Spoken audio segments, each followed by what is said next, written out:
Kalau Islam tidak pernah sama sekali melarang kita untuk menikmati dunia. Bahkan dianjurkan dalam Islam untuk menikmati apa yang Allah telah halalkan, asal tidak berlebih-lebihan. Bahkan dianjurkan, saya katakan tadi sekali lagi, dianjurkan untuk menggunakan pakaian yang baik, menikmati rumah yang besar, menikmati kendaraan yang bagus. Itu semua tergambarkan di dalam agama Islam. Islam bukan agama yang kotor, Islam bukan agama yang jorok, Islam bukan agama yang mengenal namanya gagal. Semuanya keberhasilan, kesuksesan.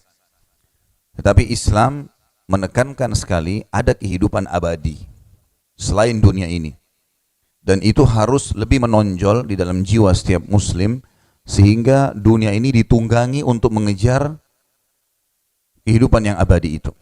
Jadi ibaratnya kita punya rumah sekarang, kecil, kita sudah membeli sebidang tanah yang besar, sudah dalam proses pembangunan. Pada saat rumah itu sudah siap, maka saya yakin, karena rumah itu lebih mewah, lebih bagus, lebih luas, lebih strategis, saya yakin begitu sudah selesai, kita sudah tidak sabar untuk pindah ke sana. Dan rumah kecil ini kita akan tinggalkan. Begitu sebenarnya perumpamaan dunia dan akhirat. Jadi sebenarnya kita di rumah yang kecil, sempit di dunia ini. Semuanya dimulai, kata Hasan Basri rahimahullah, dunia ini sulit untuk digambarkan dengan akhirat. Karena dunia dimulai dengan tangisan, waktu bayi baru lahir, semuanya menangis. Dan diakhiri dengan ditangisi. Dan di antara kedua tangisan tersebut penuh dengan suka duka. Sakit, gangguan orang, kekurangan harta, masalah-masalah yang dihadapi. Sementara akhirat dimulai dengan mati yang tidak ada lagi mati setelahnya dan akan abadi dengan kenikmatan. Jadi seorang muslim tahu kalau dia boleh menikmati semua dunia ini selama itu dihalalkan, bahkan bagian daripada ibadah. Keliru kalau ada orang mengatakan bahwasanya Islam itu, maaf, kalau mau zuhud kalau mau mengejar akhirat kita harus lupakan dunia. Udah harus makan roti kering, udah harus pakai baju yang kotor, pakai sendal jepit saja, ya. Tidak usah pakai kendaraan yang bagus, rumahnya kotor pun tidak masalah, dunia akan ditinggalkan. Ini keliru, bukan bagian daripada syariat kita. Kita tahu Nabi SAW memiliki 11 rumah di Madinah. Karena beliau berpoligami dan punya 11 orang istri yang memang tidak boleh bagi umatnya mengikuti itu tentunya. Ini jumlah untuk Nabi saja. Tapi beliau punya 11 rumah. Di setiap rumah, di setiap istri ada pembantu. Dan di setiap rumah ada 1 ekor unta. Kalau unta di zaman dulu ini sekarang mobil Alphard gitu. Nabi SAW memiliki beberapa orang pembantu. Beliau sendiri. Yang nyiapin khusus sendal Nabi sama siwaknya itu Abdullah bin Mas'ud. Yang khusus membelanjakan kebutuhan Nabi di pasar ada Anas bin Malik. Kalau kita baca historinya begitu. Ada yang khusus menyiapkan dan merawat kuda dan unta Nabi. Itu menaikkan pelananya misalnya, itu ada kir-kira namanya. Dan sekian banyak orang, termasuk ada ayah dan anak, Zaid bin Haritha dan Usama bin Zaid radhiyallahu anhu majma'in. Ini adalah orang-orang yang membantu Nabi SAW dalam segala kebutuhan beliau. Jadi kita tidak melihat Nabi SAW itu hidupnya susah. Ada yang mengatakan bahwasanya Nabi itu rumahnya kecil. Nabi SAW rumahnya kecil, karena nggak ada anaknya memang. Anak-anak yang didapat dari Khadijah di Mekah sudah pada besar waktu hijrah ke Madinah. Kalau kita lihat fase hidup di Madinah alaihissalatu wassalam, maka sudah tidak ada anak dari istri-istrinya. Khadijah sudah meninggal, anaknya juga sudah mulai besar waktu hijrah di Madinah, bukan anak-anak kecil. Dari sekian istri cuma 1 yang melahirkan, Maria. Itu pun anaknya meninggal, Ibrahim masih kecil. Memang enggak butuh rumah besar. Dia sama istrinya saja alaihissalam. Baik, rumahnya Nabi dari tanah liat, Ustaz. Betul, dari tanah liat. Zaman dulu memang orang dari tanah liat buat rumahnya. Tapi bukan berarti itu kumuh, gitu kan? Banyak hadis Nabi justru yang mengingatkan kepada kita seperti innallaha jamilun yuhibbul jamal. Allah itu indah, suka dengan keindahan. Jamil atau jamal dalam bahasa Arab ini bisa berarti indah, rapi, bersih, wangi, masuk dalam semua itu. Maka dikatakan innallaha jamil, Allah itu indah, bersih, rapi, ya. Yuhibbul jamal, suka dengan itu semua. Kita tahu dalam Islam kita diperintahkan untuk ada mandi wajib, mandi Jumat, mandi junub, ya, mandi haid dan nifas. Kita tahu juga Nabi SAW biasa berendam dengan air panas di musim dingin, air dingin di musim panas, ya. Menggunakan serbuk-serbuk yang wangi di tubuh beliau. Gemar sekali, ya, menumpahkan minyak wangi.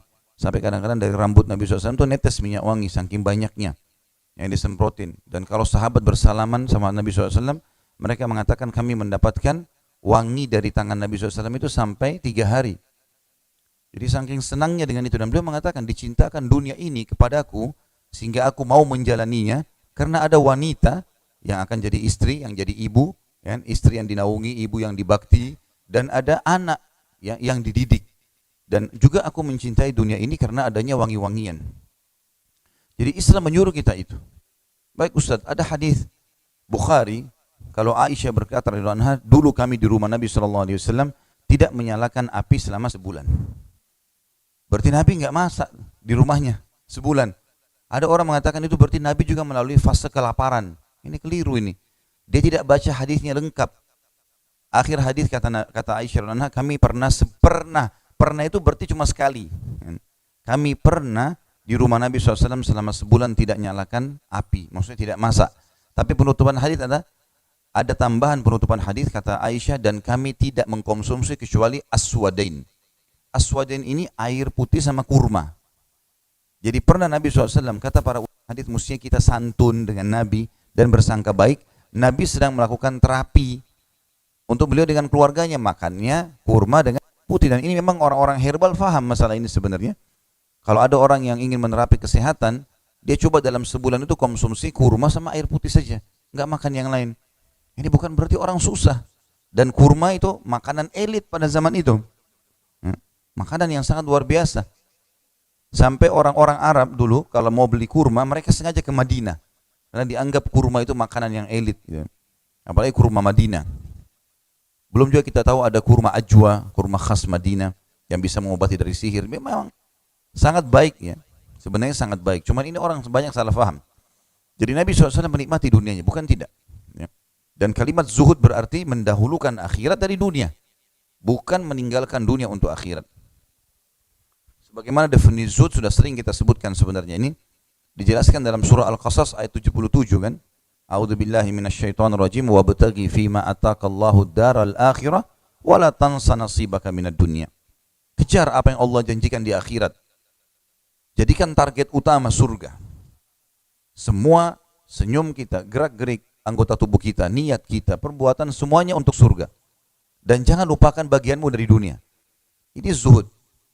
Silakan nikmati, tapi semua tertuju kepada akhirat. Ya. Tentu teman-teman sekalian, orang yang cerdas adalah orang yang menunggangi dunianya ini untuk mendapatkan yang terbaik di akhirat. Jadi, kan? Itu yang dimaksud dengan orang mukmin yang mengingat mati dan akhirat serta yang menyebabkan zuhud dalam judul kita ini. Diangkat oleh Imam Qurtubi, dimulai dengan statement beliau, Muslim telah meriwayatkan, maksudnya Imam Muslim, dari Abu Hurairah radhiyallahu anhu, dia berkata, Nabi SAW pernah berziarah ke kubur ibunya. Tiba-tiba beliau menangis dan membuat orang-orang di sekelilingnya ikut menangis. Beliau bersabda, aku telah meminta izin kepada Tuhanku untuk memohon ampun untuk ibuku, tapi tidak diizinkan. Dan aku telah meminta izin untuk menziarahi kuburnya, maka dia, Allah, mengizinkan aku. Maka dari itu berziarah kuburlah kalian semua, karena ziarah kubur itu mengingatkan mati. Hadis ini riwayat Imam Muslim nomor 976. Saksi bahasan kita adalah akhir potongan hadis ini. Maka dari itu berziarah kuburlah karena kalian semuanya, atau kamu sekalian, karena ziarah kubur itu mengingatkan mati. Artinya sambil kita menjalankan aktivitas di dunia, kita seringlah mampir menziarahi kubur, melihat batu nisan, liang lahat itu, ya. Kita ambil pelajaran kalau kita juga akan menuju ke sana, dan itu fakta. Sesehat apapun seseorang, walaupun Bapak Ibu makan tiap hari makanan yang berkualitas nomor 1, minum vitamin yang paling bagus, olahraga setiap hari, kalau tiba ajalnya, mati.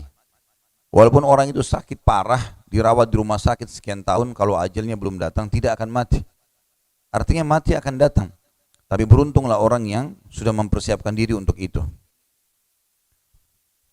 Dalam hadis Ibnu Majah meriwayatkan dari Ibnu Mas'udin radhiyallahu anhu bahwa Rasulullah sallallahu alaihi wasallam bersabda juga, dan hadis ini diriwayatkan Ibnu Majah nomor 1571, kuntu nahaitukum an ziyaratil kuburi fazuruha fa innaha tuzahhidu fid dunya wa tudzakkirul akhirah. Aku pernah melarang kamu sekalian menziarahi kubur. Maksudnya fase Mekah. Di fase Mekah Nabi SAW pernah melarang sahabat menziarahi kubur karena mayoritas kuburnya orang-orang kafir. Dan kubur umat Islam masih sangat sedikit. Dikhawatirkan jadi fitnah bagi umat Islam, karena kalau kita lagi ziarah kubur, kita lihat seseorang di sebelah lagi buat sesuatu, kita bisa terpengaruh untuk melakukannya. Orang-orang musyrik banyak ritual-ritualnya yang mereka lakukan yang jauh dari agama Islam di kuburan. Maka Nabi SAW larang sahabat. Saya dulu larang kalian. Nabi SAW bahkan mengatakan dalam fase Mekah, Allah melaknat para wanita yang menziarahi kubur. Gitu kan. Apalagi ibu-ibu pada saat itu kalau mereka ziarah kubur, masih baru pertama masuk Islam, malah takut terbawa perasaan, mencontohi perbuatan-perbuatan orang gitu ya. Tapi waktu fase Madinah kata Nabi SAW, aku pernah melarang kalian semua ziarah kubur. Maksudnya fase Mekah. Laki-laki dan perempuan Nabi SAW larang pada saat itu. Maka sekarang ziarailah. Di fase Madinah ziarahi. Karena sudah ada kuburan khusus umat Islam, sudah lebih aman. Karena ziarah kubur itu menyebabkan sikap zuhud terhadap dunia. Maksudnya adalah menunggangi dunia untuk dapat akhirat. Itu makna zuhud. Jadi bukan meninggalkan dunia, tapi mendahulukan akhirat dari dunia. Dan mengingatkan akhirat. Artinya kita tahu ada tempat pulang kita yang sebenarnya. Ini mirip juga dengan sabda Nabi SAW yang lain. Perumpamaan saya dengan dunia ini seperti orang yang sedang, musafir yang sedang penat. Lalu kemudian dia mampir ke sebuah pohon untuk istirahat sebentar lalu dia pergi.